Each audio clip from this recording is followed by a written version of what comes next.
दोस्तों, मेरे चैनल को जरूर सब्सक्राइब करें। आपका बहुत बहुत धन्यवाद। एक समय की बात है, लक्ष्मीपुर के जंगल में बहुत से पशु पक्षी रहा करते थे। उसके बीच रंगीला नाम का एक बड़ा ही नेक हिरण भी रहता था। वह बहुत ही मेहनती, मिलनसार और परोपकारी था। वह अपने मन, कर्म और वचन से सबका ख्याल रखता था। किसी का स्वास्थ्य खराब होने पर वह हालचाल लेने के साथ साथ उसके उपचार की भी व्यवस्था करता था। वह जहां रहता था वहां अपने मेहनत से चारों तरफ हरियाली रहता था। एक बार रंगीला स्वयं बीमार पड़ गया। उसे ऐसा बुखार चढ़ा कि उतरने का नाम ही नहीं ले रहा था। उसने स्वयं कुछ जड़ी बूटियां खाई, लेकिन कोई लाभ नहीं हुआ। उनकी बीमारी की खबर पूरा जंगल में फैल गई थी, लेकिन उसे देखने के लिए कोई नहीं आया। तब उसका मन अधिक मुरझा गया। उसे उठा नहीं जा रहा था।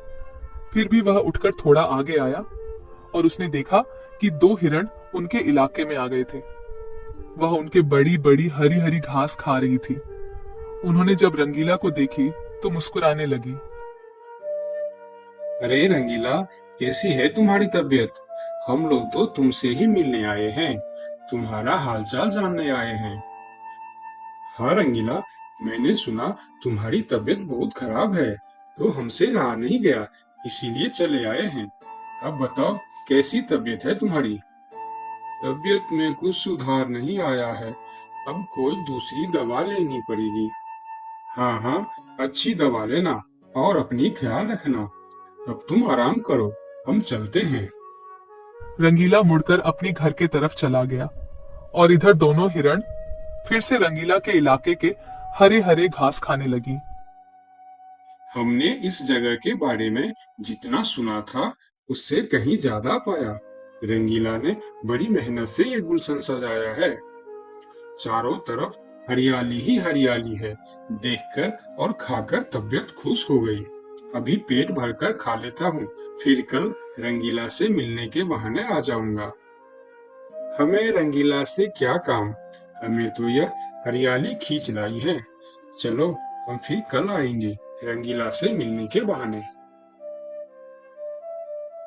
जब दोनों हिरण का पेट भर गया तब वह वहां से चले गए और अपने इलाके में जाकर वह रंगीला के इलाके के हरे हरे घास के बारे में तारीफ करने लगे। अरे भाई, यहाँ सूखे घास खाकर पड़े हो, वहां जाओ रंगीला के दरबार में, रंगीला का हालचाल पूछो और पेट भर के हरे हरे घास खाओ। बहुत अच्छा है रंगीला, उसके बीमार होने पर भी हमें हरे हरे घास खाने के लिए मिल रहे हैं। रंगीला बहुत अच्छा है, बड़ा ही नेक हिरन है, उसके बीमार होने पर भी हमें हरे हरे घास खाने के लिए मिल रहा है। इससे अच्छी बात और क्या हो सकती है। वहां बहुत सारे हिरण की टोली बन गई। वह सब रंगीला के पास पहुंच गए और रंगीला का हालचाल पूछने लगे। पहले तो रंगीला को इस बात की बहुत खुशी हुई कि कितने सारे लोग इनके हालचाल पूछने आ गए, लेकिन उसके बाद का नजारा देखकर रंगीला का सर चकरा गया। सारे हिरण उनके इलाके के घास खाने में जुट गए थे। कुछ हिरण तो फल भी खा रहे थे। उनके पास सर उठाकर इधर उधर देखने की भी फुर्सत नहीं थी। रंगीला बेचारा मन ही मन सोचने लगा कि यह लोग मेरे पास 2 घड़ी भी नहीं रुके और घास खाने में जुट गए। अगर यही हाल रहा तो मेरे इलाके के सभी घास खत्म हो जाएंगे, मेरे खाने के लिए भी कुछ नहीं बचेगा। लेकिन उसके थोड़ा देर बाद ही उनका मित्र भालू वहां आ गया। उसके आने में देर हो गया था। माफ करना दोस्त, मुझे आने में देर हो गई है। तुम्हारे लिए औषधि लाने बहुत दूर चला गया था। औषधि तो मिल गई, लेकिन आने में थोड़ी देर हो गई। ये जड़ी बूटी तुम जल्दी खा लो और जल्दी से ठीक हो जाओ मेरे दोस्त। रंगीला ने वह औषधि खाई और कुछ देर बाद ही उसे आराम मिलने लगा। उसका दोस्त भालू उनके साथ ही रुका रहा और 2 दिन के बाद रंगीला का तबीयत ठीक हो गई। लेकिन उनके खाने के लिए न कोई घास बचा था, न कोई फल बची थी। उनकी सारी मेहनत पर पानी फिर गया था। वह बहुत उदास हो गया। दोस्त रंगीला, मैं जानता हूँ ये मतलब का संसार है। ज्यादातर यहाँ सब दोस्ती दिखावा का ही करते हैं। सब अपने फायदे की सोचता है। तुम चिंता मत करो, हम दोनों मिलकर यहाँ फिर से अपना गुलशन सजाएंगे, एक नई दुनिया बनाएंगे। इस कहानी से हमें यह सीख मिलती है कि मन में कपट रखने वाला मित्र शत्रु से भी ज्यादा खतरनाक होता है। दोस्तों, मेरे चैनल को जरूर सब्सक्राइब करें। आपका बहुत बहुत धन्यवाद। सरयू नदी के पास एक बहुत बड़ा जंगल था। उस जंगल में काफी सारी जानवर रहते थे जो प्यास लगने पर नदी में आकर पानी पीते थे। नदी के दूसरे किनारे पर एक और छोटा सा जंगल था जहां बहुत कम जानवर थी। एक दिन बड़ी जंगल का छोटा खरगोश सरयू नदी के पास आकर पानी पी रहा होता है। तभी नदी के दूसरी ओर खड़ा एक बाघ उसे देख रहा होता है। यह खरगोश आज मेरा भोजन बन सकता है।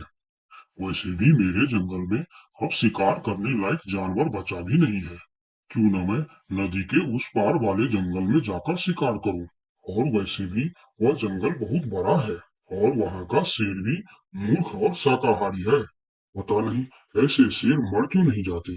बाघ खरगोश को देखकर शिकार करने की सोचता है और शिकार करने की लालच में नदी के दूसरी ओर चला जाता है। अपनी ओर बाघ को आता देख खरगोश वहां से भागने लगता है, पर तभी बाघ उसे आवाज देकर रोक लेता है। अरे खरगोश, मुझे देखकर कहाँ भाग रहे हो? तसल्ली से पानी पी लो भाई। मैं तो बस तुमसे बात करने आ रहा था। क्या तुम सच बोल रहे हो? हाँ, मुझे तुम्हारे जंगल का शेर सिंह के बारे में बात करना है। मैंने सुना है कि वह तुम्हारा बहुत चिंता करता रहता है। खरगोश समझ चुका था कि बाघ उसे अपनी बातों में फुसलाने की कोशिश कर रहा है। इसीलिए खरगोश उसकी बातों का कोई जवाब नहीं देता और तुरंत वहां से भागने लगता है। परंतु खरगोश बाघ से तेज नहीं भाग पाता और बाघ उसका शिकार कर लेता है। यहाँ के जानवर बड़ी आसानी से शिकार हो जाते हैं, तो क्यों ना मैं इसी जंगल में रहकर आसानी से शिकार किया करूं। बाघ अभी इसी जंगल में रहकर ही शिकार करता रहता है। इस तरह से जंगल में जानवर कम होने लगते हैं। एक दिन अरे लोमड़ी, मैंने सुना है कि तुम अपनी सहेली से मिलने के लिए दूसरे जंगल में जा रही हो। हाँ, लेकिन तुम्हें मेरी इतनी चिंता क्यों हो रही है? देखो लोमड़ी, तुमने सांप के अंडे के साथ जो हरकत की थी, जिसके लिए तुम्हें शेर सिंह ने सजा दी थी, इसके लिए तुम जंगल से भाग नहीं सकती। लेकिन मैं भाग नहीं रही हूँ। मैं तो अपनी सहेली से मिलने उस जंगल में जा रही हूँ। पर मुझे शक है कि तुम मौके देखकर भाग भी सकती हो, इसीलिए मैं तुम पर नजर रख रहा हूँ। देखो भैया, मैं शेर सिंह की हुक्म का पालन कर रही हूँ, लेकिन तुम अपना ड्यूटी ढंग से नहीं कर रहे हो। क्यों? तुमको क्यों लग रहा है कि मैं अपनी ड्यूटी ढंग से नहीं कर रहा हूँ? दरअसल इस वक्त तुम्हें जंगल में हमारी जानवर पर ध्यान रखनी चाहिए, क्योंकि हमारी जंगल की जानवर कम हो रहे हैं। सुना है जंगल में कोई शिकारी घुस आया है जो हमारे जानवरों का शिकार कर रहा है। लोमड़ी, तू चालाक है, ये मैं जानता हूँ, लेकिन मैं भी इतना बेवकूफ नहीं हूँ, ये तू जान ले। मैं तेरे बातों में नहीं आने वाला। याद रखना, अगर आज तुम मेरे बातों पर यकीन नहीं करोगे तो तुम भी किसी दिन कोई शिकारी जानवर का शिकार बन जाओगे। चाहे जो भी हो जाए, मैं तुम्हें यहाँ से जाने नहीं दूंगा। देखो, मेरा जाना बहुत जरूरी है। मैं 2-3 दिन में वापस आ जाऊंगी। मुझे जाने दो। ठीक है, मैं तुम्हें जाने दूंगा, लेकिन मेरा एक शर्त है। शर्त? कैसी शर्त? यही कि तुम्हें उस जंगल के थाने में जाकर रोज हाजिरी देनी होगी। मुझे मंजूर है। लोमड़ी को पता था कि जंगल से जानवर कम हो रहे हैं, इसीलिए वह हाथी की शर्त मानकर वहां से चली जाती है। वहीं दूसरी ओर हाथी जंगल की निगरानी करने लगता है। तब दिखता है कि जंगल से कुछ खरगोश गायब है। इस चिंता में कई खरगोश आपस में बात भी कर रहे होते। देखो भाइयों, हमें सावधान रहना होगा, क्योंकि जंगल से खरगोश गायब हो रहे हैं। हाँ, लेकिन इस बात का फरियाद हमें शेर सिंह को करनी चाहिए। तभी खरगोश की बात सुनकर हाथी उनके पास आता है। क्या हुआ है भाई? तुम सब आपस में क्या मीटिंग कर रहे हो? मुझे भी बताओ। हाथी भैया, तुम शेर सिंह के सेनापति हो। क्या तुम हमारी फरियाद राजा तक पहुंचा सकते हो? अरे भाई, तुम्हारी रक्षा करना ही मेरा ड्यूटी है। बताओ, तुम्हारी क्या शिकायत है? हाथी भैया, कुछ दिन से हमारे कई साथी गायब हो गए हैं। अगर तुम्हें अपनी जंगल की फिक्र है, तो हमारी साथी खरगोश को ढूंढ के लेके आइए। क्या तुम्हें किसी पे शक है?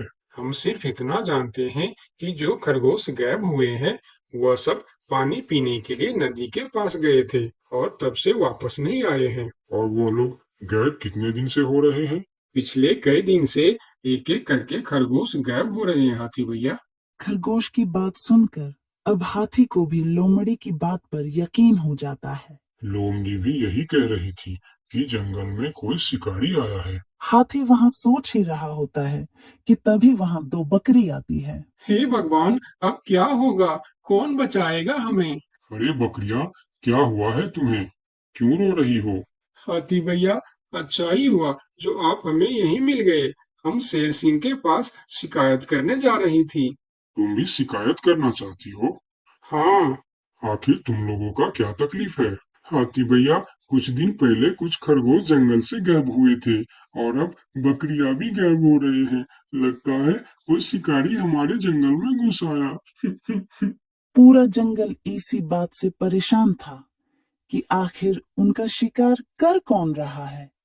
अब वह सभी मीटिंग के लिए शेर सिंह के पास जाते हैं और सारी बातें शेर सिंह को बताते हैं, जिस पर शेर सिंह अपनी जंगल की जानवरों से कहता है। आप सब फिक्र मत करो, मैं बहुत जल्द पता लगा लूंगा कि यह काम किसका है और कौन हमारे जंगल का जानवरों का शिकार कर रहा है। तो अब हम क्या करेंगे शेर सिंह? आप लोगों से हमारी यह विनती है कि आप लोग जंगल से बाहर नहीं जाएंगे। जिसको भी पानी पीना है वह इसी जंगल का तालाब का पानी पिएगा।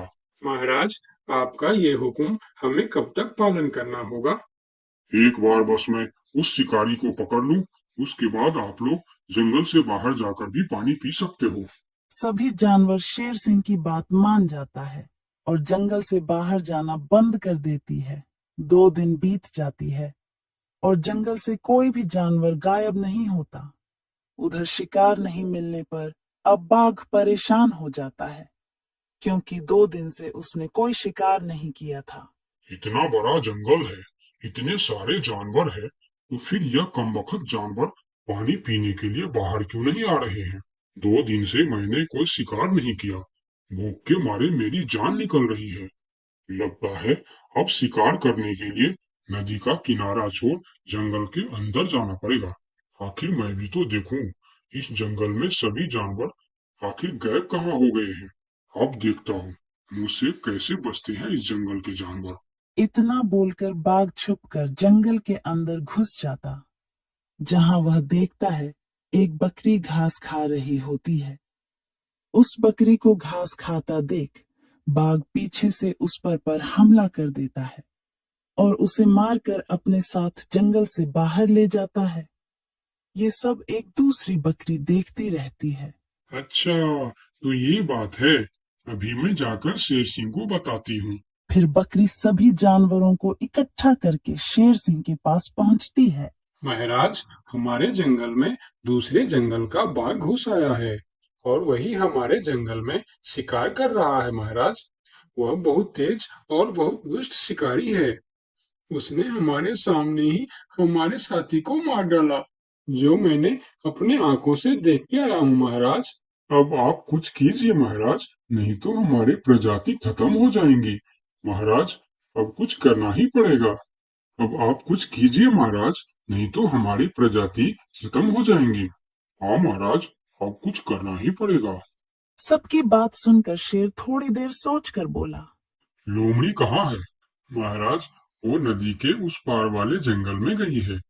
शेर सिंह लोमड़ी की मदद से बाघ को पकड़ने का मन ही मन प्लान करके बोला। देखो, इस जंगल का जानवरों का रक्षा करना हमारा पहला कर्तव्य बनता है और मैं आप लोगों की रक्षा जरूर करूंगा। बस आप सबको मेरा साथ देना होगा। जैसे मैं बोलूंगा वैसे आप सबको करना होगा। हाँ, हम सब तैयार हैं महाराज। तो सुनो, आप लोगों में से कोई भी उस नदी के किनारे नहीं जाएगा और जब वह शिकारी को शिकार नहीं मिलेगा तब वह जंगल के अंदर आने के लिए मजबूर हो जाएगा, और वो जब जंगल के अंदर आ जाएगा तब मैं जंगल के किसी एक जानवर को उसके सामने भेजूंगा। फिर जैसे ही वह मेरे भेजे हुए जानवर का शिकार करने जाएगा हम सब उस पर हमला बोल देंगे। मतलब हम में से किसी एक को अपनी जान खतरे में डालनी होगी महाराज। हाँ, मगर मौत के मुंह में जाने के लिए कौन तैयार होगा महाराज, वह तुम्हें कल पता चल जाएगा। शेर सिंह अपने गुप्तचरों द्वारा लोमड़ी को संदेश भिजवाकर उसे वापस बुलाता है। आपने मुझे इतनी रात में यहाँ क्यों बुलाया महाराज? लोमड़ी, मैं तुम्हारी सजा माफ करना चाहता हूँ, मगर तुम्हें मेरा एक काम करना होगा। सजा से छुटकारा पाने के लिए मैं कुछ भी करने के लिए तैयार हूँ महाराज। ठीक है, तो सुनो। लोमड़ी की हाँ करती ही शेर सिंह ने बाघ को पकड़ने का प्लान उसे बता दिया। महाराज, जब बाघ मेरा शिकार करने आएगा तब आप मुझे टाइम पर आकर बचा तो लेंगे ना? मैं शेर हूँ, कोई नेता नहीं जो वचन देकर मुकर जाऊंगा। तुम निश्चिंत रहो, तुम्हें कुछ भी नहीं होगा। अगले दिन प्लान के अनुसार लोमड़ी नदी के किनारे जाता है। शिकार को आता देखकर बाघ खुश हो जाता है। वाह, आज मुझे पेट भरकर खाना मिलेगा।